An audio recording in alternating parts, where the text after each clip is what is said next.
Hello everyone, good evening. Dear authors and invited guests, welcome to the technical session 2F. I am Mansi Soni and this session will be moderated by me. On behalf of Global Knowledge Research Foundation, it's my great pleasure to welcome you to the ICICT 2023, London, United Kingdom. The 8th edition of this session has been organized in a hybrid mode. The physical event was held in London on 22nd and 20 and 21st Feb 2023, and the virtual event will be held through Zoom today and tomorrow, that is 22nd and 23rd of February. I hope you will enjoy the knowledgeable and interactive session through the day. In this session, we have 6 presentations, and each presentation will have a total of 15 minutes, in which 12 minutes for the presentation and the remaining 3 minutes for the question and answers. On 10 minutes, we'll raise a gentle reminder. There is another request to all the participants that you all stay connected with us till the closing remarks. And if you have any query or any update, you can write it to me in the chat box. So just before we get started, I would like to introduce you all to the chair for this session. Narendra Lode, Dr. Narendra Lode. Professor Narendra Lode is presently working as an associate professor in the Department of Electrical Engineering in National Institute of Technology, Raipur. He has 14 years of rich experience in academics and research. He has published more than 150 articles in recognized journals, conferences, and books. His main areas of research include medical signal and image processing, biomedical instrumentation, speech signal processing, biometrics, intelligent healthcare, and artificial intelligence. He has been awarded by organizations like Taiwan Society of Ultrasounds in Medicine, Ultrasonic Society of India, and NIT Raipur. He is an active member of different recognized societies from his areas of research, including senior membership of IEEE. I would like to request Dr. Narendra Lode to give welcome remarks. Thank you, Mansi, for the introduction. I welcome all the participants to this session. I hope that this session will be fruitful to all the participants, and we will have the interaction which will benefit you, and whatever the suggestions that will come from the participants and from the session chairs, that will also benefit you for your further research. So I request Mansi now to please call the first presenter. Thank you, sir. So I would like to start with the papers. So first, I would like to start with our first presenter, Palvi Dakich, to present his paper on antisocial behavior and the dopamine loop on different technological platforms and industries. You may please start with your paper.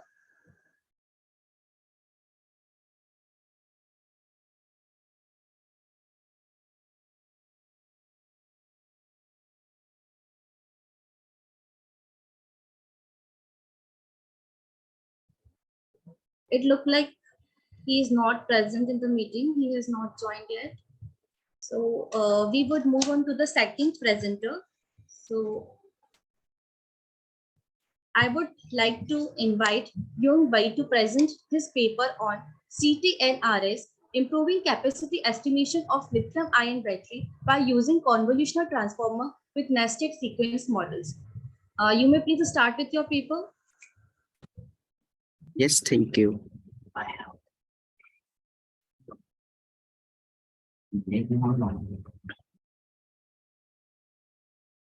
Do you see my slide?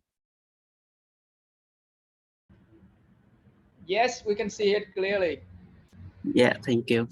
Hello, everyone.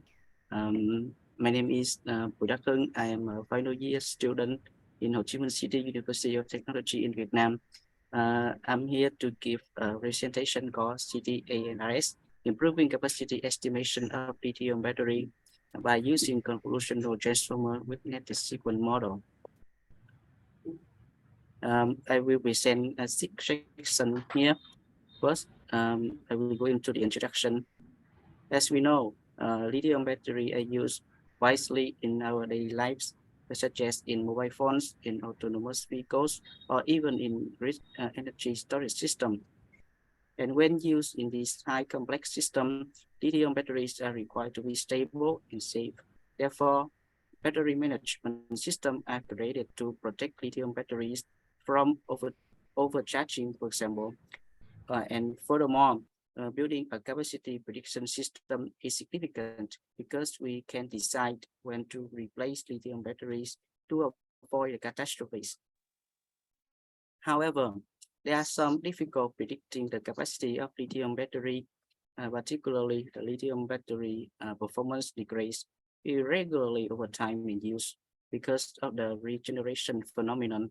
Uh, for example, in this picture, there are some high spikes, and these at a time that a small amount of capacity recovers, so it makes the capacity prediction more challenging. And in this paper, our main contributions include improvement on our previous model for slower training time by using convolutional transformer because they are better realizable. Second, the model performance enhancement using one related causal CNN and self-tension mechanism because it can deal with long time series better than LSTM. Here we go into the background. A standard charging profile of lithium battery follows the constant current and constant voltage method.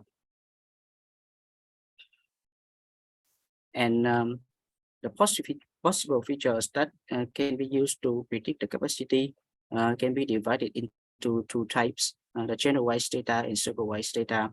About the channel-wise data, during each circle, lithium battery internal channels such as voltages, currents, and temperatures or resistances are measured.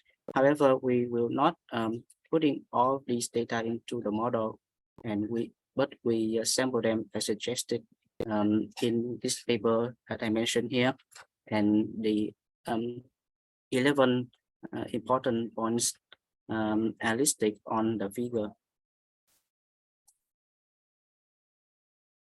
About the supervised data, there are 5 important features that can be extracted in the charge phase.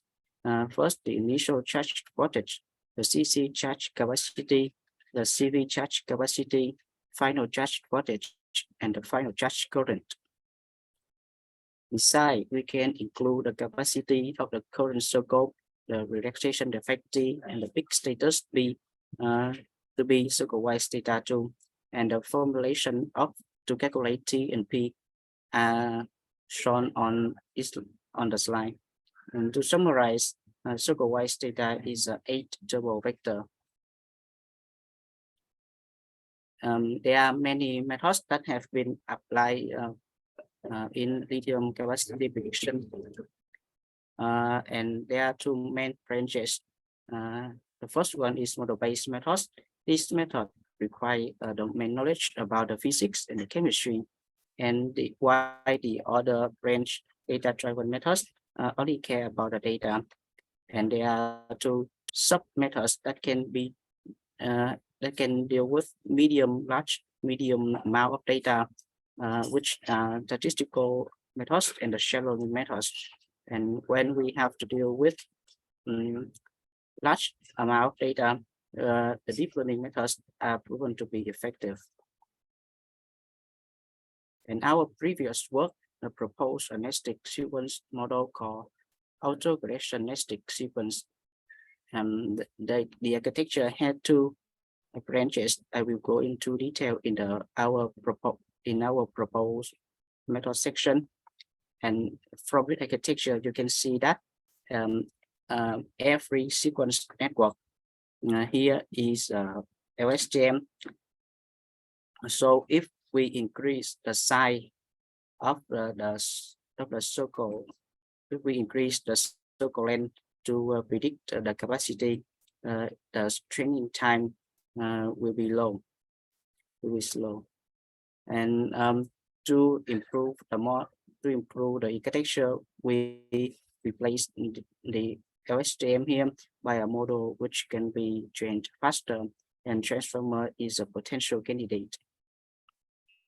And we use the decoder in a convolutional transformer that have been proposed in this paper here. And we were inspired by their results because they can beat some famous transfer-based time series forecasting models such as Informer or Autoformer. Next, I will go to our proposed model. And the architecture has two branches, such like the original, and we improve by replacing each HDM by a decoder that I have just mentioned. First, about a linear branch. A linear branch is an auto-regression model. And the result of this branch, I will call it the capacity of the linear branch. And about a non-linear branch, first, the channel-wise data of each circle will go through a decoder that has n local identical layers, and the output will have the same shift of the input, and it will go through a fully connected layer to produce a vector of length 3. And then each extracted vector is concatenated with the circle-wise data of the corresponding circle, and will go through a decoder. Then it will go through some fully connected layer to produce the capacity of the nonlinear branch. About the experiment's results, first I will use min-max normalization to normalize the data.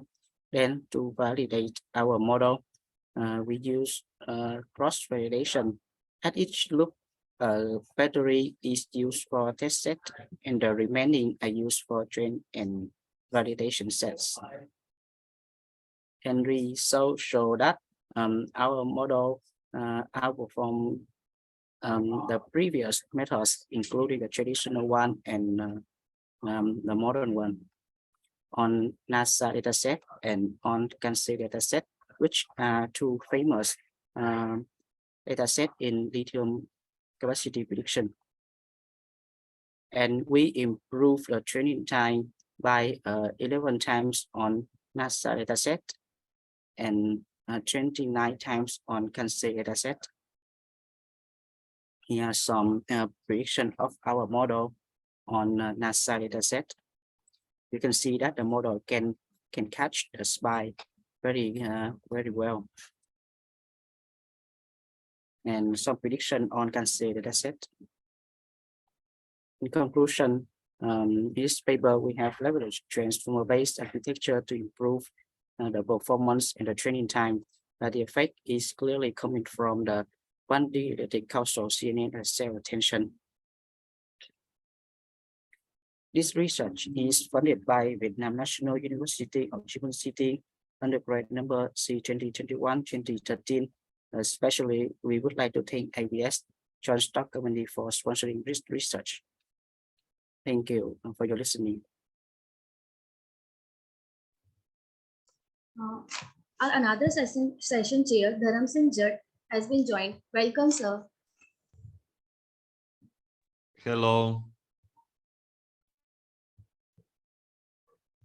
Hello, sir.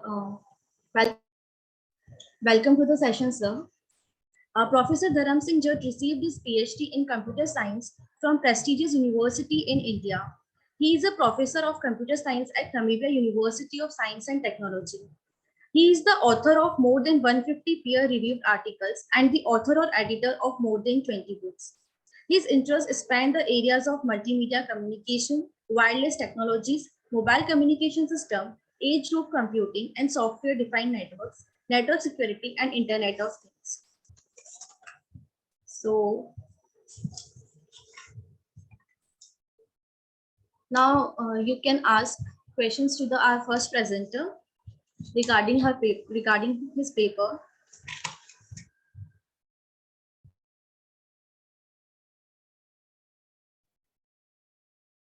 Anybody from the audience, if they have any questions towards to Mr. Hung, they can ask.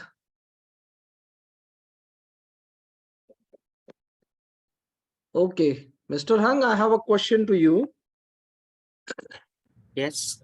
you have said that your this convolutional transformer, that CT, that you have added to your system, and you have improvised your earlier system of A and RS, right?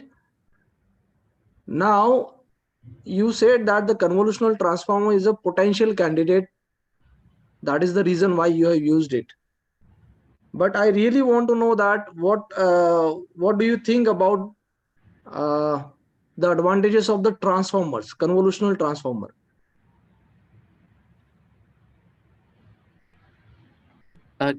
Can you say the question again? I didn't hear clearly. Oh, do you want me to write it in the text box? Yes, thank you. No, Professor. I think you can just repeat the question, and then Right. I suggest he missed the last questions from you only. Yeah. Okay, thank you. What I asked Mr. Hang, that how do you decide to use convolutional transformer for your work? Okay. Yeah. So can Yeah. I repeat the question like this?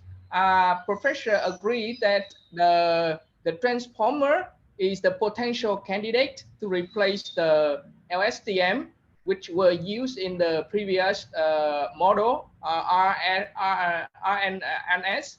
So can you re-explain how you engage or you leverage the transformer into your model and to improve the processing time, training time? Yes.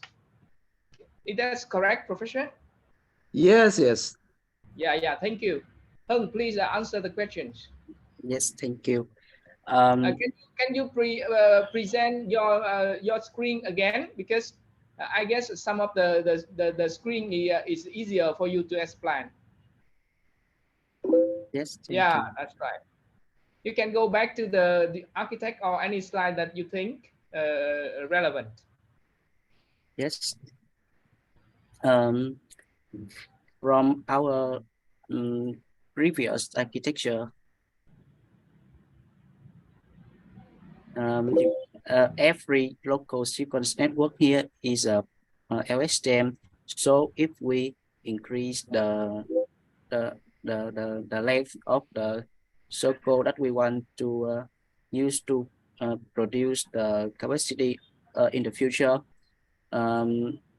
it will it it will be train slow, because the drawback of the LSTM is that it cannot be parallelizable, while transformer and CNN and 1D related causal CNN can be parallelizable. So that is the intuition that I want to use the CNN and transformer to be adapted in this architecture.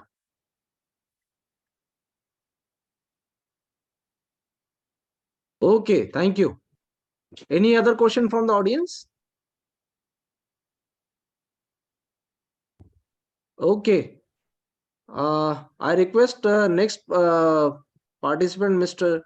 Um, uh, next paper, that is cybersecurity for industrial IoT, threats, vulnerabilities, and solutions. A brief review. Hello, everyone. My name is Andrea Santos Zumba. It's a pleasure for me to present my paper entitled Cybersecurity for Industrial IoT, Trends, Vulnerabilities, and Solution, a brief review.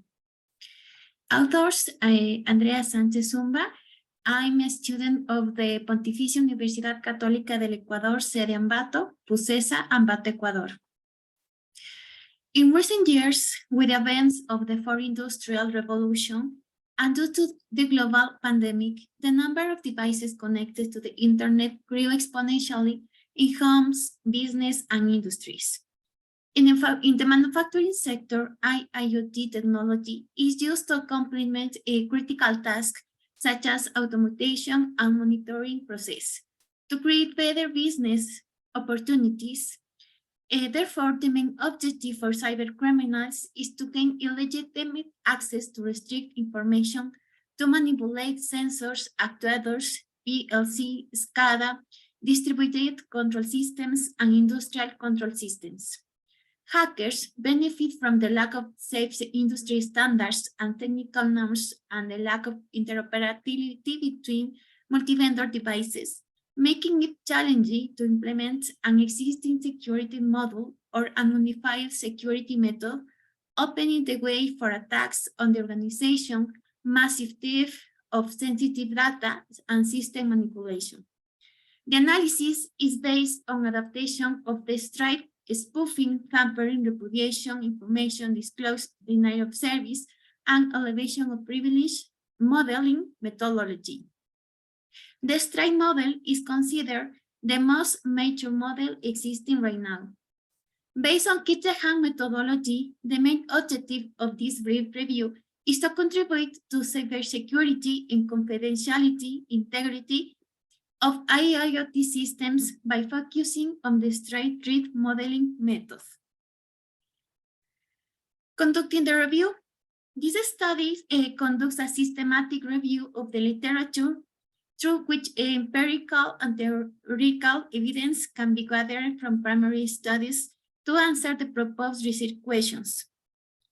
This review analyzed IIoT environments and cybersecurity mechanisms applied as a solution against threats and vulnerabilities for systems and devices involved in this complex structure. 3 research questions were proposed to meet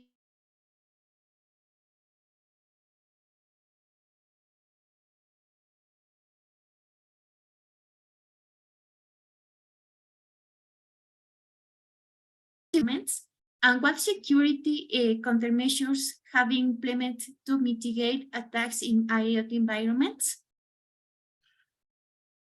The research strategy was based on aspects related to the research questions, using keywords such as cybersecurity and IoT, threats, attacks, vulnerabilities. In addition to refine the selection, inclusion, and exclusion criteria were applied. For example, articles on threats, vulnerabilities, and solutions related to IoT cybersecurity, articles on tools and attack mitigation for IoT, and relevant articles on primary sources related to research questions. And the exclusion criteria, website information, articles with topics on cybersecurity in IoT, but not in IoT, theses, books, posters, and editorials. For the study, our search was conducted in the electronic database of IEEE Explorer, Science Direct Saver, ACM, Springer, and MDPI related to cybersecurity and IIoT, identifying as sources of information academic journals published between 2017 and 2022. In each one, the titles, abstracts, and conclusions were reviewed, which made it possible to determine the level of contribution of each of the questions proposed. As a result of the search, 615 documents were identified, of which 43 were selected that meet the established criteria. About the first questions, spoofing is an unauthorized person attempts to gain access to steal data instead of damaging them. The attacker impersonates another device by using spoof IP addresses and manipulating the set point value of controllers. In industrial environments, this kind of illegal practice is dangerous because sensors could emit wrong information and actuators could execute actions that not correspond to them. Tampering, an intruder can manipulate and send erroneous data to change a production process, change the behavior of devices and machinery to perform unsafe actions, modify quantities of elements to be produced or quantities of chemical compounds to be used depending on the area of the industrial sector. Repudiation, a threat in which the system cannot trace malicious or prohibited activities. This threat results from the data lacks of validation and integrity. Information disclosed. Information leakage occurs when an attacker manages to eavesdrop on the communication between IoT devices. Denial of service, malicious actors generally use a device connected to the network to enter and flood the industrial system with bogus traffic, forcing them to send malicious requests so that they cannot complete the job they were intended for by sabotaging a process. Elevation of privilege, this trait is like spoofing, but instead of impersonating as identified, the attacker looks at privileged access to resources to gain an unauthorized access to information and compromise a system with administrator permissions. In this case, spoofing affects confidentiality and integrity and authenticity. Tampering affects integrity and availability. Repudiation affects integrity. Information disclosure affects confidentiality.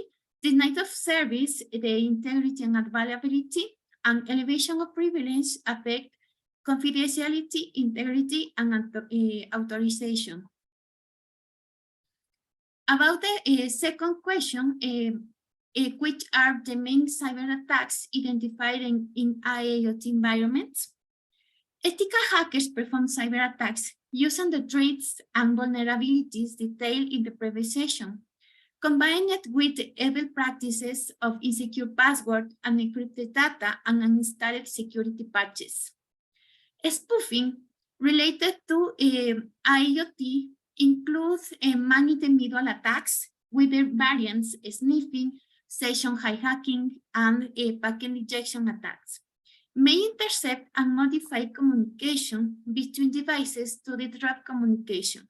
Also include phishing with fake emails or websites that trick users into providing private information of credentials. DNS spoofing redirects traffic to a fake website that appears legitimate to install malware. Tampering attacks such as cross-site scripting, XSS, and SQL malware injection damage the integrity of the industrial systems. It also includes man-in-the-middle attacks intended to steal network control and can eavesdrop on the communication between devices and falsify information exchanged with malicious intent. Repudiation, it can be affected by brute force and dictionary attacks, which can exploit this trait to illegally access the industrial system and steal information without leaving traces in simple ways through email and phishing. These attacks could be combined with replay attacks, false alarm, and false reports. Denial of services is a replay attack which maliciously replaces traffic repeatedly to a specific destination. Malicious code injection, smoothing, and ping of the dead increase the amount of traffic sent to a device of network. Teardrop attacks attempt to make a computer resource unavailable by flooding a network or server with requests and data. And jamming attacks are other types of DOS attacks. Elevation of privilege includes malware, such as viruses or Trojan and ransomware. On the other hand, an attacker can exploit a buffer overflow vulnerability to execute code with higher privileges. Social engineering can be used to trick an employee into giving up their privileged credentials. Moreover, finally, misconfigured device allow attackers to gain access. About the question number 3, what security countermeasures have been implemented to mitigate attacks in IoT environments? The security solution to protect the IoT infrastructure must be designed to guarantee the industrial system's confidentiality, integrity, and availability. Spoofing, the main countermeasures are authentication using OTP, one-time password, multi-factor authentication, MFA. In IoT, these measures must be applied to actuators, sensors, PLCs, and HMIs before receiving or transmitting data. In addition, it is essential to use cryptographic algorithms with symmetric or asymmetric keys for two-way authentication, such as secure hash, the lead secure digital signature algorithm, for asymmetric keys, and the two-level verification. About tampering, some of the countermeasures are the use of hash functions. For example, SHA-256, applying hardware-based VPNs and encrypting data with a strong quantum cryptography. These protection techniques should be used mainly on sensors and actuators within the industrial process. Also, it can be mitigated with intrusion detection and prevention systems. And finally, authentication and authorization systems. Repudiation, non-repudiation is sought, for which the initial countermeasure is the activation of audit logs for data access, sending, and logging failed access attempts. In addition, it is suggested to use secure communication protocols, digital signatures, implementing intrusion detection systems, hardware root of trust, security credentials, hardware security module, monitoring devices, and authentication methods. About information disclosure. The way to ensure the confidentiality of the information is by implementing cryptography and encryption, asymmetric and symmetric mechanisms. Andrea, excuse me, your time is getting up, Anna. Please conclude your presentation. Okay, thank you. About the need of service, the way to avoid is to implement redundant components network, secure elements, multi-level DDoS mitigation. Finally, the discussion. According to the analysis, the main threats detected is spoofing, which combines other attacks such as man in the middle, sniffing, session hijacking, packet injection, flooding, smurfing, ping of death. Several authors agree that the main countermeasures for IoT threats are based on multi-factor authentication, mechanisms, authorization methods, encryption techniques. Also, various articles mention ways to mitigate the threats analyzed with Stripe, where intrusion detection and prevention system combined with the access control system enable access log, firewall, proxy, VPN, and firmware updates in sensors, actuators, gateway, and industrial end devices should incorporate. There are few security mechanisms to protect industrial network due to the diversity of protocols and the need for unified security standards that complicate effort to introduce protection to this critical system. This insecurity is mainly due to low computational capacity, obsolete technology, and the extensive workload of sensors and actuators. However, the standards differ from IoT, which propose that security regulation for IoT should be established as soon as possible due to the risk they pose to the IoT environment. Also, it has been evidence that cyber attacks on critical intelligent factory systems have increased in the last year by approximately 50%, demonstrating that the importance of IoT security. Nevertheless, insufficient attention from top management, limited budget, and untrained human factors are the primary cybersecurity challenge that IoT device manufacturers and vendors must overcome. Thank you very much for your attention.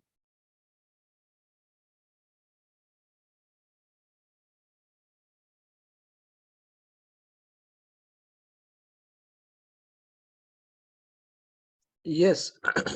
Mansi, you can move to the next presentation. Dharam Singh, sir, if you have any question, sir.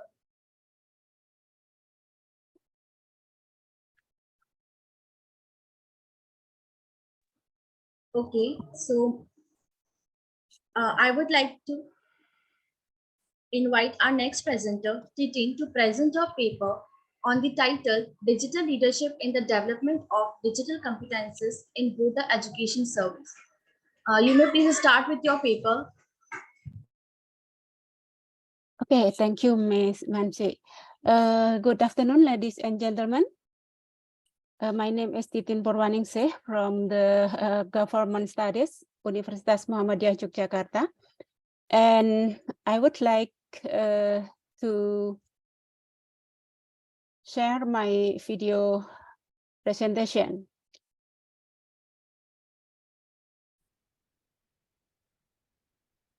Good afternoon, ladies and gentlemen.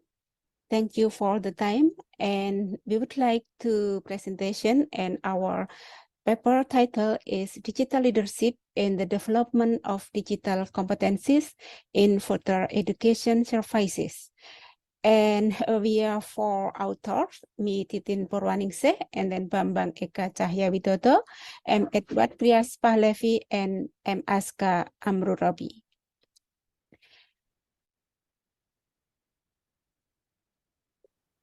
And a background of our research, because the further education is one of the roles of General Election Commission and Election Supervisory Body. And based on the law of election 2019, using digital technology is prioritized in socialization and campaigns such as internet platforms, social media, and mobile devices. That's why we would like to research about the application of digital leadership on further education in General Election Commission and Election Supervisory Body. And focus of our research is on the application of digital leadership in further education, especially in digital process such as human resources competencies and digital leadership, and then infrastructure, system, and institution in implementing digital leadership for further education at General Election Commission and the Election Supervisory Body. The theoretical framework of our research use digital leadership on how the leader developing digital technology, and our research based on the digitalization process of further educations. There are 4 instruments: infrastructure, system, institution, and human resources. And the methodology of our research, we use a qualitative research with data collection technique by interview with Commission of General Election Commission and also Election Supervisory Body at national level and also local level, documentation and focus group discussion. And in the focus group discussion, the informant are the member of a local General Election Commission and local election supervisory body of 5 provinces. Jakarta, and then North Sumatra, West Java, Central Java, and East Java. The consideration to take the 5 provinces based on the total of voters in this province. The 5 provinces is the biggest voter in Indonesia, and also the biggest voter that use the internet platform, and the analysis by descriptive and vivo analysis. And the result of discussion of this research, the first is about the human resources. There are 3 parameters of human resources: the employer standardization, the capacity strengthening digital capabilities, and information and communication technology. And based on 3 parameters in both institutions, General Election Commission and Election Supervisory Body didn't meet the need of human resources on implementation of a digital leadership in further education. And then the second is about the system. There are 4 parameters in system on digital leadership. How about the program planning of this institution in further education, and then further education module, interinstitutional cooperation, and also the budget.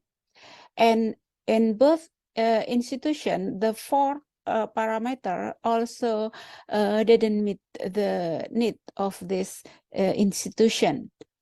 There are no program planning in digital further education, and no further education module.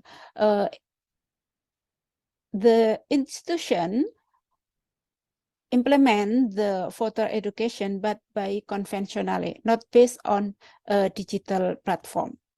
And also the institutional cooperation, the lack of cooperation between the institution and the stakeholders, and also budget become a constraint to implement the digital further education. And then the third is about the institution. There are 3 parameters in institution: work standard, organization procedure, and then a framework and evaluation regarding digital further education.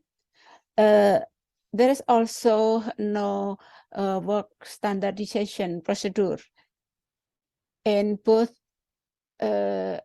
institutions.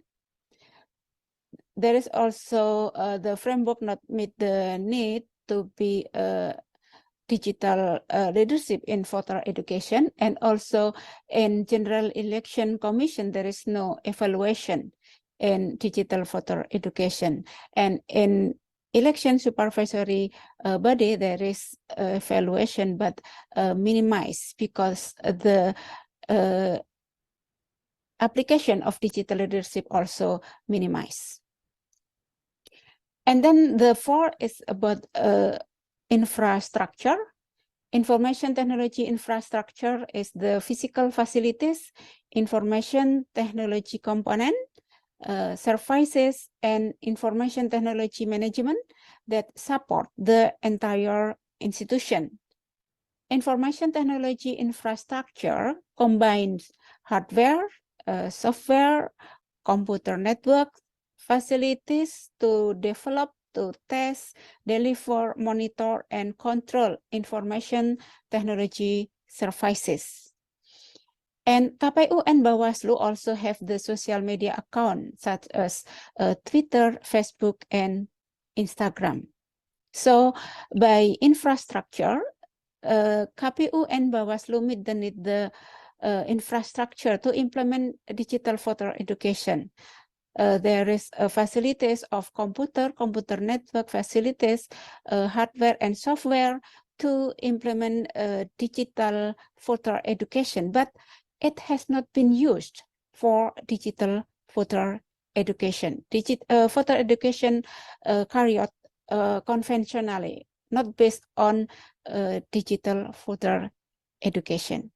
So by 4 parameters of digital process and digital leadership in further education, the conclusion is that the value of digital leadership have not been fulfilled by the KPU and Bawaslu, and both institutions absent in digital-based further education. The lack of human resources, no framework on digital further education, and constrained budget influence the implementation of digital leadership in further education. That's all. Thank you very much. Okay, thank you very much. And maybe we will discuss more in question and answer. And my co-author also joined this meeting, Mr. Aska Abdi Amrurobi, and also Mr. Edward. Okay, thank you. Thank you. Thank you, Ms. Titin, for your presentation. It is an analysis that you have done on for the voter education. Fine, Ms. Titin, that how do you, what has encouraged you to take up this 4 sections, that institution, and then your of the high that voter education? Why only those 4 sections that you have taken? Okay, there are many constraints to implement digital leadership in photo education, because there is no, what is it, vision of the leader in both institution to carry out the function, the role of this institution by digital platform. So based on our research, there is infrastructure. There is also already have the infrastructure, the facilities to deliver photo education by digital platform, but it didn't use that yet. Yeah. So because the human resources also the lack competencies in digital leadership, the less competencies in digital platform, because the recruitment of official in both institution not consider the competencies of the digital platform also. So that's why the both institutions have facilities, have infrastructure to carry out further education by digital, but it doesn't do yet. Okay, okay. Thank you. Thank you so much, Titi. I request next presenter to please. Thank you, presented in our session chair. Next, I would like to invite Mohammad Nadeem Kaiser to present his paper on mental state-wise dialogue system for mental health care by using GPT-3. May you please present your paper?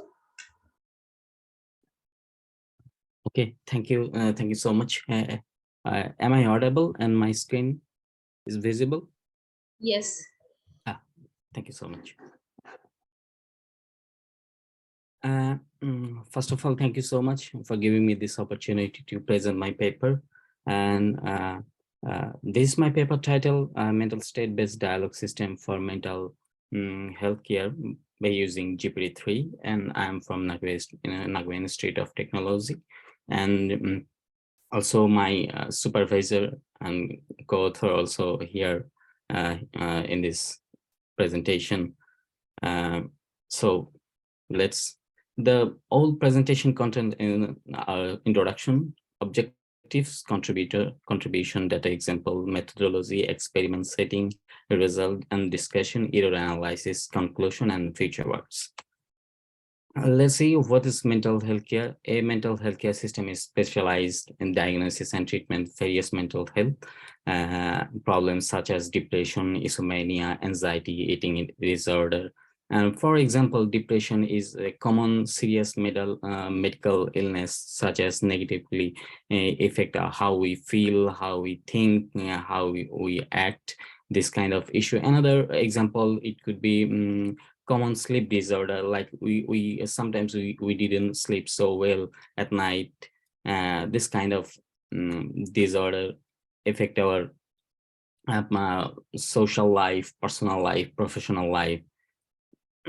So that's the objective of this research, to identify user mental health situation from user utterance, to identify user emotion and sentiment from user utterance, to life logging user mental activity in structural data format such as MySQL or SQL, to give some specific task suggestion for improve their health and quality of user life. And another one is to help mental health patient from anywhere and anytime. What's the contribution of this study? The mental state or situation-wise response generation based on user emotions, sentiment, and life activities, problems, and others entity. Another one is, as per user mental situation, specific tasks recommendation to improve their mental situation. And another contribution, this study has shown separate process in pipeline for each module. This one is data example slide, like user said hi, then system will say hello. Then user, I am facing bullying worse at college, I cannot study so well. Then system will say, oh, I understand. Did you talk with discipline committee? It's tough time for me. I'm a little bit nervous to talk with them. Then system will, oh, do you feel any depression? System will analyze his history or sadness about depression. And do you feel any depression or sadness? Then yes, it is so hard to tell you. Then how long you have been facing this? After enter my college, oh, I understand. I think you should go mental health care counselor to improve your current thoughts and feelings. And thank you for your suggestion, and you are welcome. This is the small example of my data.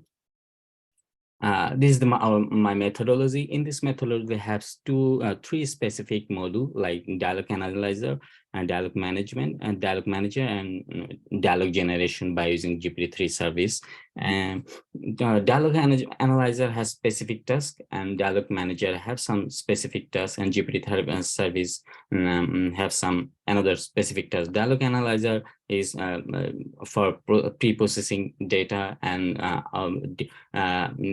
define the slot from the user utterance. And I will the dialogue manager has some specific tasks like confiding, history analysis, policy detection, communication with GPT-3, and also store or logging structural data format. And this is my proposed data diagram for this study. And dialogue manager have some specific responsibility confiding, such as what the seriousness of this user mental state, then history analysis, previous history analysis of user, the policy detection, what kind of response will generate and for user according to user utterance, then communication with GPT-3 service, and generated text analysis and live logging to specific structural data format.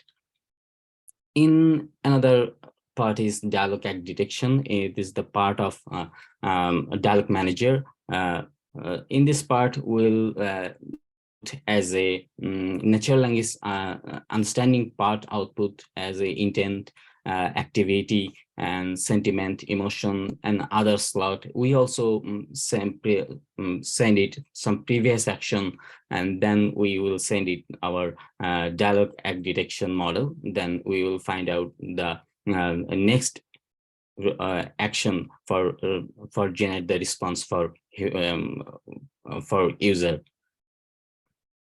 Here the experiment setting that we use 400 training data set and testing data set, 120. Our training data set is 400, and number of tasks is a 5 model we use for natural language understanding for GPT-3 crew. We use number of epoch 8, batch size 0.2, and learning it we use sometimes 0.05 and 0.01. So let's go to result discussion. In this result discussion part,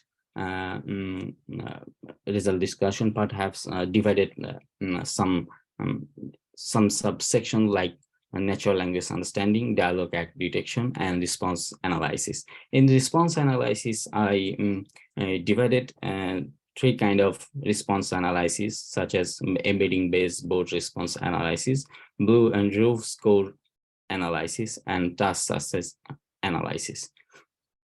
So in natural language understanding part, we we've got training token accuracy and validation token accuracy, training sequence accuracy, and validation sequence accuracy. Here we use 120 testing data set for a natural language understanding module, and we found validation sequence accuracy validation sequence accuracy 0.66, and validation token accuracy 0.9995 for natural language understanding model accuracy.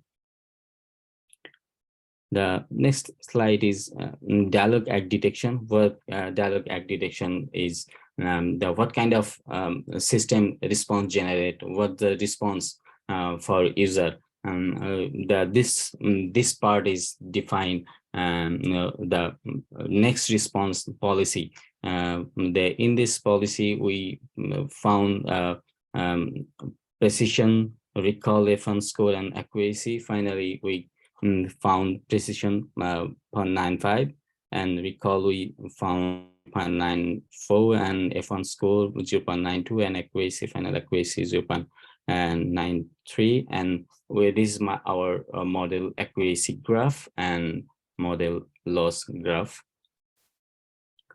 And as I said earlier, my slide, response analysis has divided by 3 parts. First of all, embedding based analysis. And here we analyze the user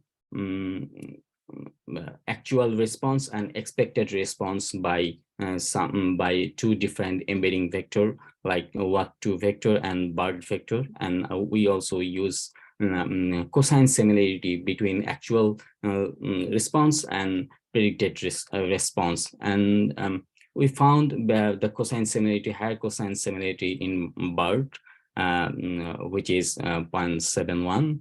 And well, we also analyze this correlation between 2 vector, actual response vector and predicted response vector.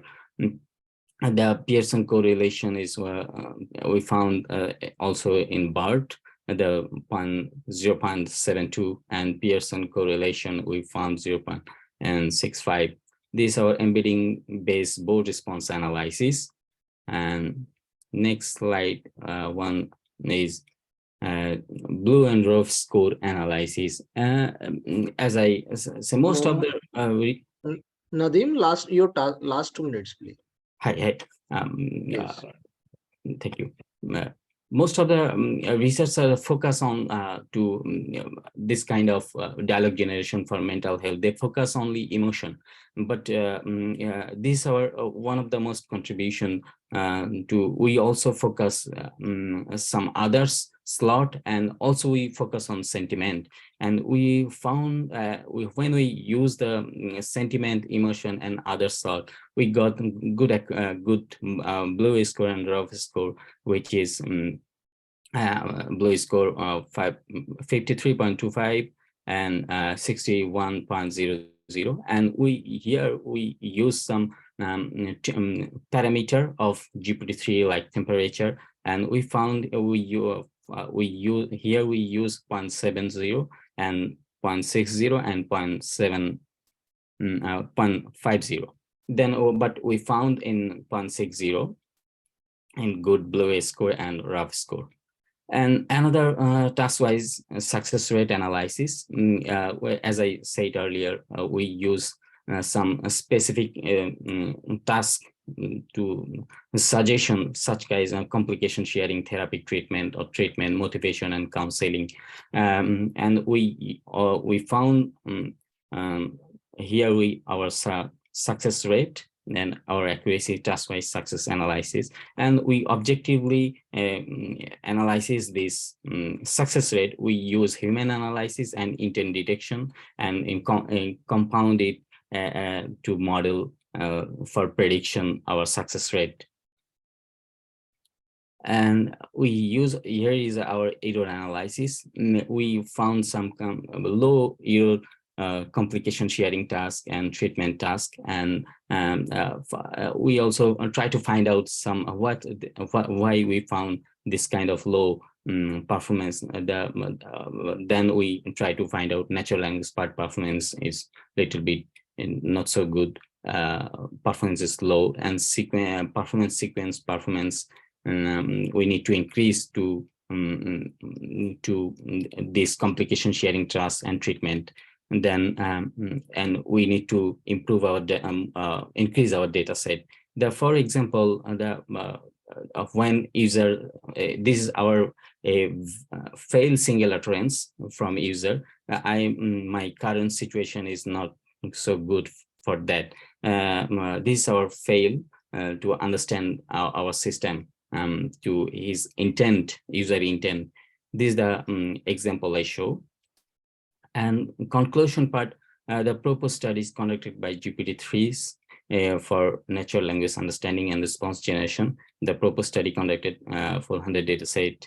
The study tried to identify impactful slot between emotion and sentiment. The study has shows separate process to pipeline for each module. Finally, we have found comparative data accuracy for this proposed study. And future works, firstly, we'll try to improve every model accuracy. Secondly, try to increase our data set for training. And another one is we also try to develop other method language for people, improve their mental state. Finally, we'll try to develop our dialogue breakdown system to stop unnecessary text generation. Thank you. If you have any question. Yes, Mr. Nadeem, thank you. So quite a nice work and extensive. One thing I have observed here in this, your natural language processing module is there. The performance for the token is drastically getting reduced in the when you are calculating the performance of the sequence in the sequence. Hi. Why do you feel? What could be the reason for this? In this reason for this, the sequence accuracy is matching, try to match a whole sentence, but try to match whole sentence. And in this stage, as you know, GPT-3 is GPT-3 large language model. GPT-3 can generate like similar synonym words for response or similar kind of words for response. That's why here the performance little bit low. What I found. I think increasing the data size will help you here. Another thing is, this is my future works. Increase of data size will increase. Sure. And most importantly is that already Chat GPT, as you are already aware that it is the whole world was by storm. It is already its performance is very high. It has been exactly. It has been seriously recommended for the natural language processing. The understanding of the natural language is very fine in there. So where do you feel you are standing right now? Your this present work. For my it is in middle stage. Because as you know, the Chat GPT is billion corpus as their training, but in my work only we use 400 data set for training. And right, and that 400 data set is also if I consider the different tasks included in those 400 data sets. Then again for that individual task the data is getting reduced further. Exactly. Of course the data is your major concern. Data is my major concern. As I said, my future works, you already said that, right? I try to increase our data set for training. Right. All the best. Thank you, Nadeem. Thank you so much. Thank you. Okay. Thank you, presenter, and our sessions here. Next, I would like to invite Zenu Lu to present his paper on research on optical soft tactile sensor data collection for deep learning. You may please present your paper.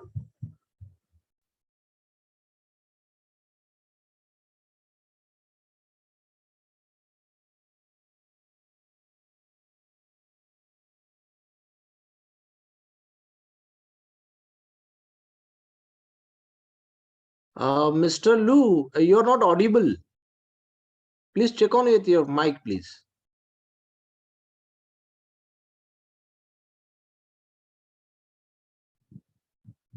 Presenter, am I audible to you?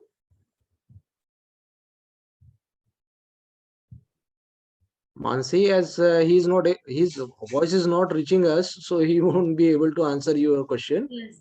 I request you to kindly message him and to come afterwards, and ask the another presenter to come.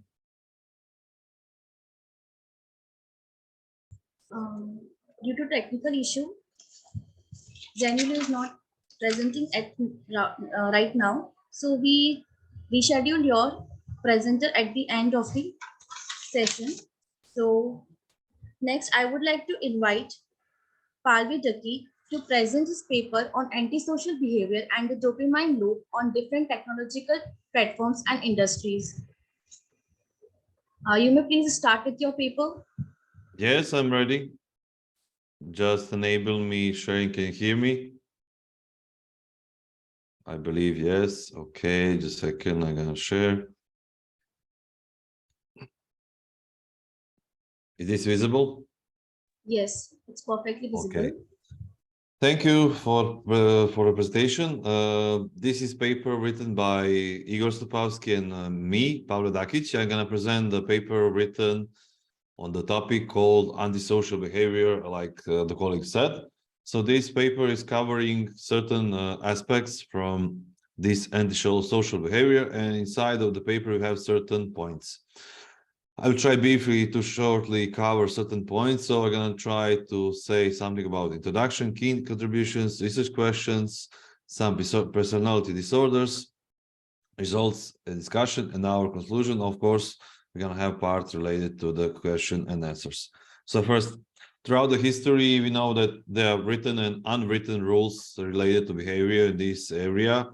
And also in this area, we have some new rules related to social sciences and also social behavior. And also the reason for this, why we are researching this, is that we are creating certain new forms of acceptable forms of behavior, and also in some societies certain behaviors are not accepted, which we need to cover and understand.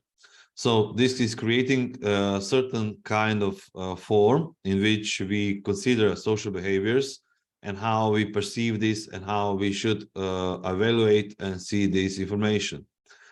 From scientific knowledge, we have managed to see that this is showing certain directions related to us in the chemistry, related to dopamine and social networks, and also our neurotransmitters. So my colleague Igor managed to get very good overview about this. And we managed to see that there is a largely responsible dopamine substance in our lives daily. For our antisocial behavior online environment, we're going to cover why. So in this paper, we try to cover key contributions in three aspects. First was to see how we can understand the creation microservices, and also how to connect this infrastructure or architecture in separate ways about infrastructure as a social network. So we have used some of the public sub frameworks such as Apache Kafka for communication between these individual modules as infrastructure which we have used for analysis. Also, we try to cover what are differences inside of the methods of the service as service-oriented architecture, opposed to the monolithic architecture which is used many years ago and is still maybe somewhere in the use because of the faster data processing, and it can be expanded relatively cheaply because of the current availability of AWS and other services.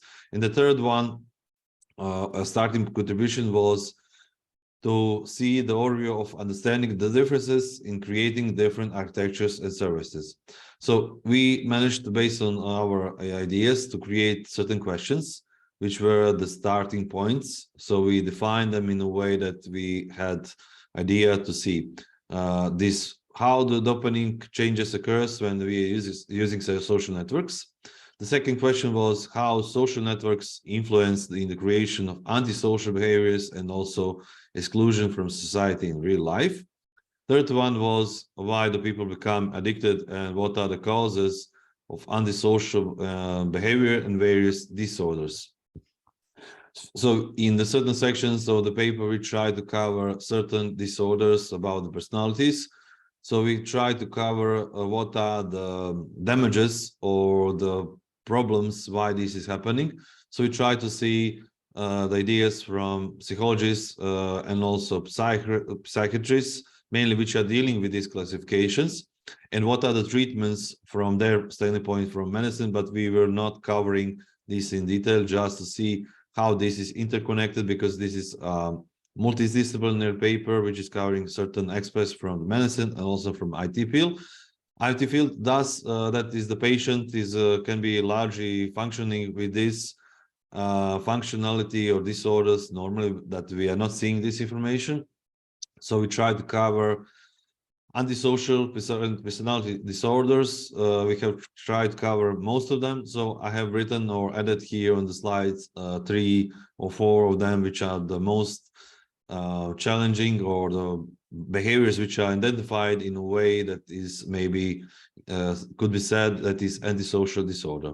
First of them is that first is about exploiting, infringing, and manipulating other people. The second one is that can be manifested through different forms of regrets, or that there is no concern for other people, or there is a lack of this, that we are not feeling with others. Also, we are blaming others in life for the environment or in politics mostly.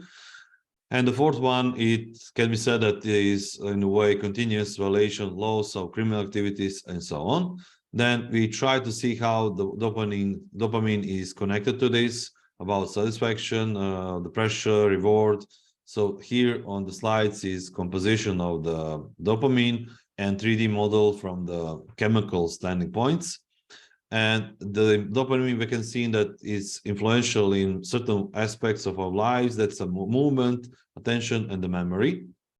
And here is the image about this, how this is functioning. So we have a dopamine loop, which is saying what we want to have. For example, we have some kind of challenge, then we have achievement. This is like achievement reward for receiving some likes or feedbacks on social networks.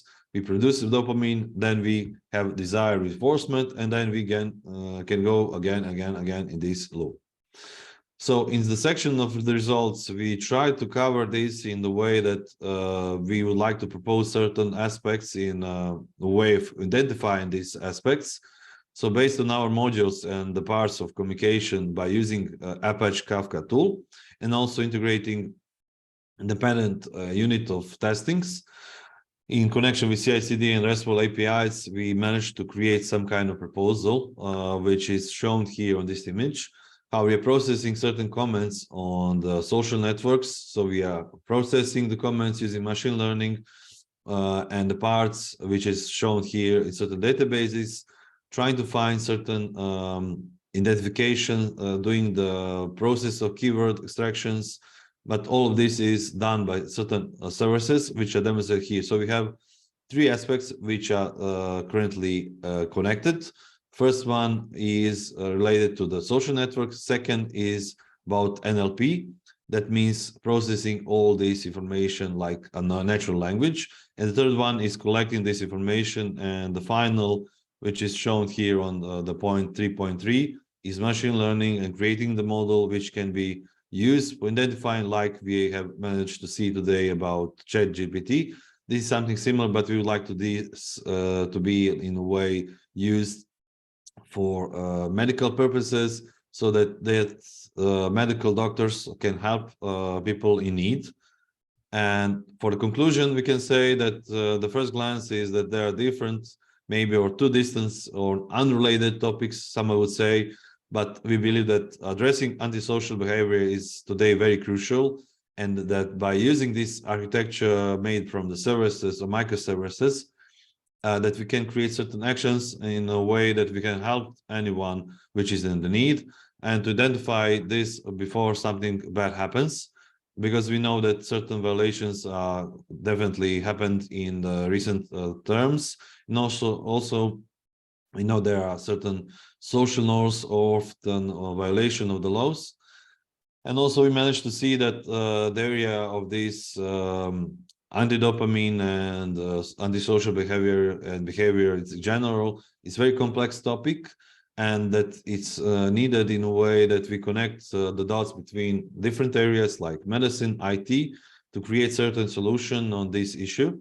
And this is multidisciplinary, and the dopamine is definitely the crucial or the most influential part in our behaviors. And I can say that we cannot oversimplify, and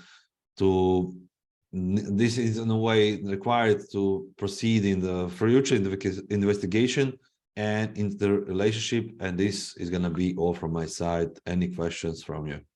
Thank you.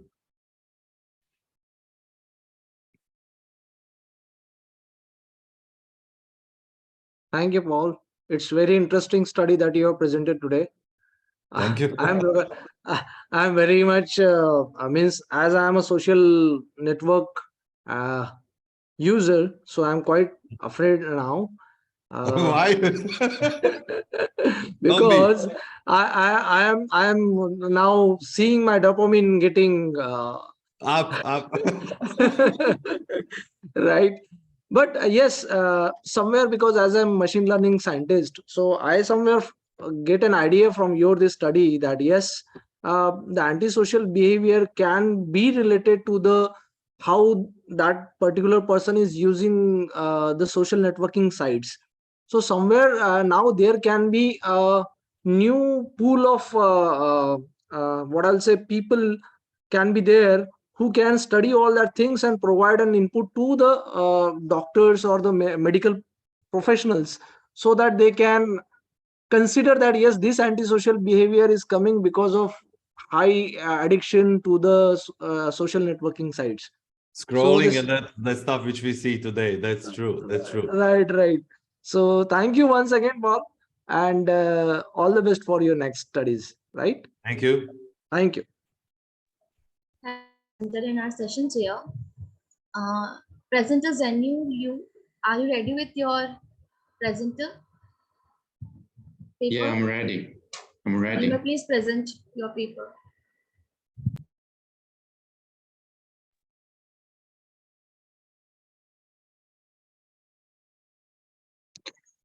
Good morning or afternoon or evening, everyone. It's a pleasure to be here with you today. First, I'd like to introduce myself. I'm Nu Zhenyu from Shenzhen Institute of Advanced Technology, Chinese Academy of Science.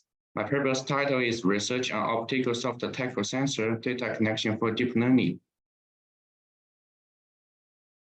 My talk will be in three parts. First of all, I will be presenting recent optical soft tactile sensors, and then we will analyze the advantage of our data connection method for deep learning.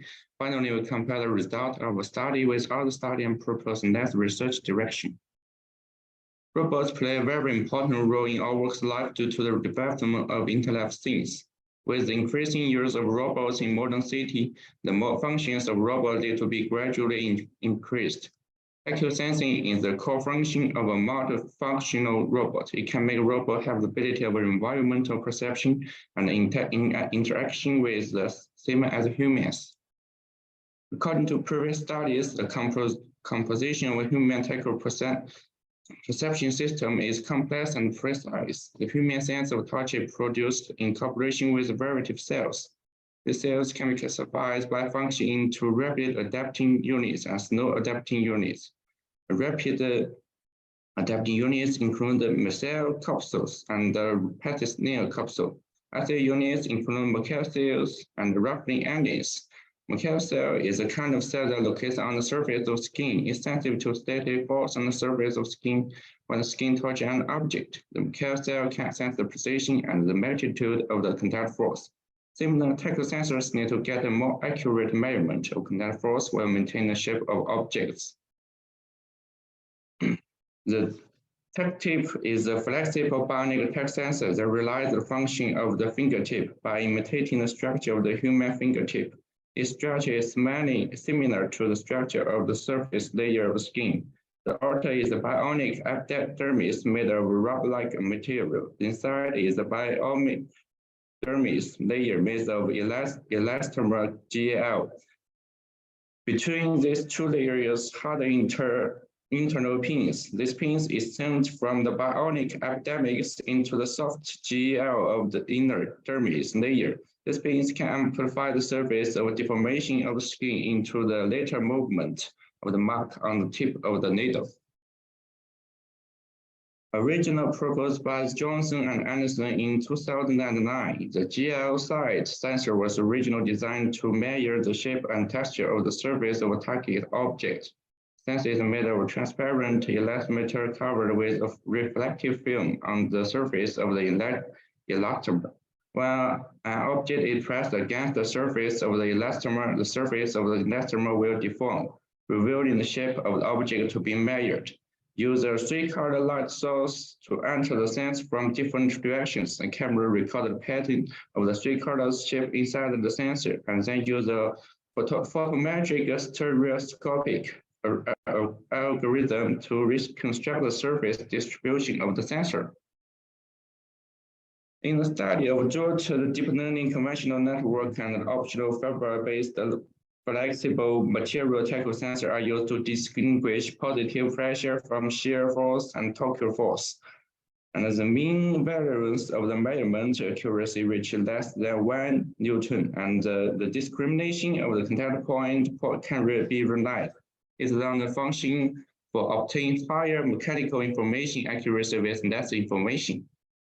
The optical soft tackle sensor is based on the picture collected by the camera. Thus, computer vision has been widely used in above sensors, especially deep learning. The accuracy of the dataset has a great impact on the training result of the deep learning model. The data connection method is important in the experiment. During the data connection process, the measured force is derived from the reference value after running for a long time. If we continue to connect data, image and text may not be one-to-one due to the data transfer rates. Thus, we choose an optical soft texture sensor to compare different data connection method results. As shown in the left, the experiment platform is composed of 5 parts: camera, light source, optical fiber array, mechanical sensor, and the mechanical arm. The optical fiber that consists of 121 fibers and 61 single model fibers are used for guiding light from the light source. Other fiber export scatter light from the sensor, which are captured on the other side by the camera. The white optical sensor guides the light source with a cooling device to avoid overheating. The picture obtained by the camera is exhibited in this picture. The scatter light at the contact position with a force of 12 Newton is darker than that of 1 Newton case. The mechanical arm used for carrying mechanical sensors and programs. The mechanical sensor is a FT3000S force torque sensor. It can output the force information in real time. It also used as a platform for carrying indenters, which are also used to press against our soft sensor. In the normal force experiment, robot randomly moved to the 10,000 positions and employs the force up to 15 Newton. 10,000 collection points was collected.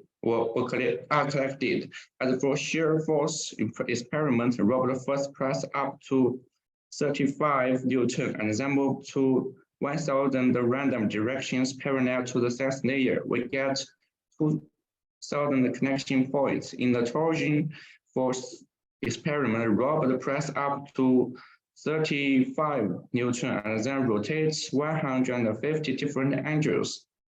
The mechanical sensor measures 1,200 contact points. As a result, we get a data set which consists of 10,000 normal force points, 2,000 shear force points, and 1,200 torsion points. Then the data size divided into 3 parts: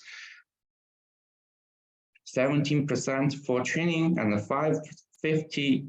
15% for testing and 15% for validating. For deep learning, during the data connection process, the measured force is divided from the reference value after running full time as the left picture. To solve this problem, make a mechanical sensor move back to the initial position at the connection point to correct the force value deviations, which is to animate force value directions during the data connection process. At last, the data set of collect has 6 labels as a location Y, location F1, Fx, Fy, Fz. And the right is the result after our process. The same deep learning model is used for this experiment. Output of network are composed of 2 parts. First is classification output. The second is the regression output. If it is a long force network mode, output force, manual, and position. Otherwise, it outputs 3 force components in 3 directions. We modified a variable T for inventive deep learning model training accuracy. And the R is the measurement range, and the root mean square error is as far as this volume. And M is the total number of the data. The Y is the predicted value of the network output, and the Y2 is the real value of the actual measurement. As shown in this table, our data set get more accurate results with the same deep learning model. For location discrimination and the force, our data set have made a huge need. The process of data connection is dynamic in the reference 8. The position is not accurate because there's a delay in data transmission. Our method connecting position data when robots is static. For FZ, our data set have no obvious static at the 35 Newton. The recovery performance and deformation of the silicon resin exceeds the range it works, resulting in large error. As for Fx and Y, our method also achieved performance. This further confirms that our error conjecture about Fz. More accurate data set can improve the accuracy and the generation of deep learning models. This improves the measuring range and accuracy of the optical sensor, and robots can perform more complex tasks. For the optical soft tactile sensor, we designed a static data accuracy method. After the data, further data processing is carried out to solve problem of measurement error caused by the temperature rise of mechanical sensor during long-time operation. Finally, we use same data network in the reference 8 to carry out the experiment. The results show that our data set connection method has obtained better results in large measurement range. Our first plan is to compare different network and optical soft tactile sensor. Okay, thank you. That's all.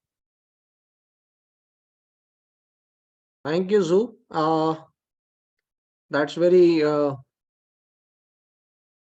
innovative work that you have shown to us, that tactile sensor, how you have designed and how the data has been processed. I have one question here. When you are feeding the data to your deep learning architecture, right? There is a torsion data which is 3-dimensional.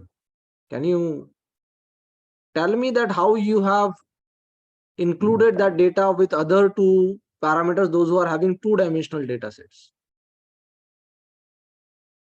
Our data processing is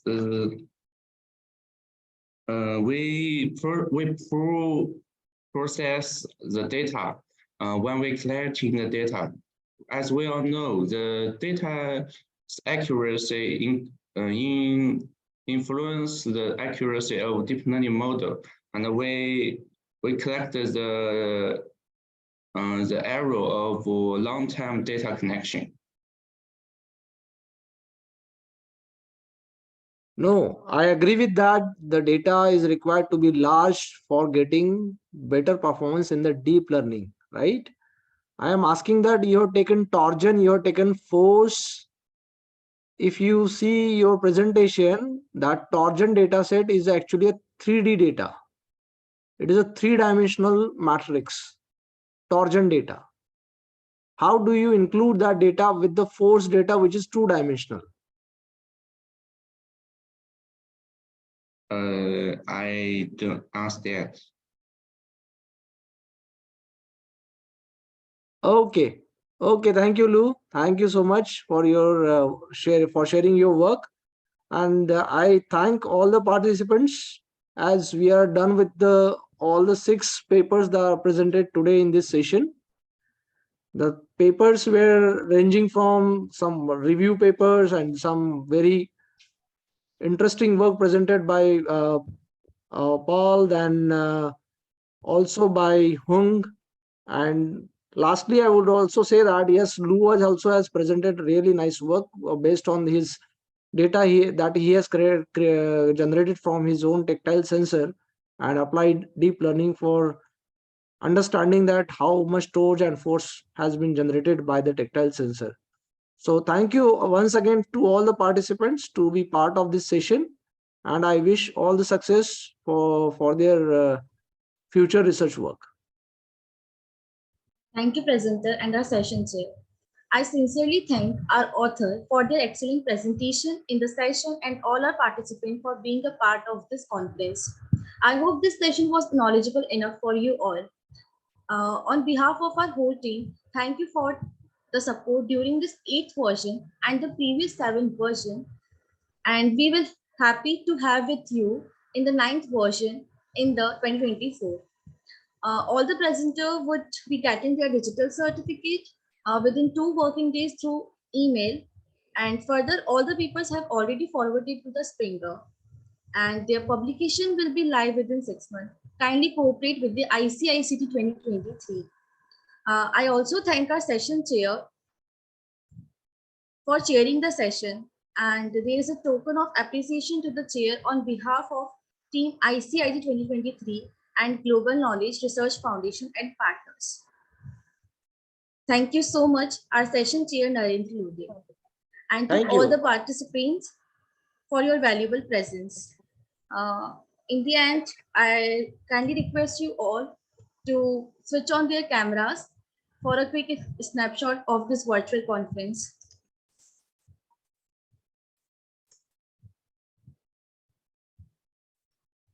Thank you so much. Stay happy and safe. Thank you. See you next time. Bye.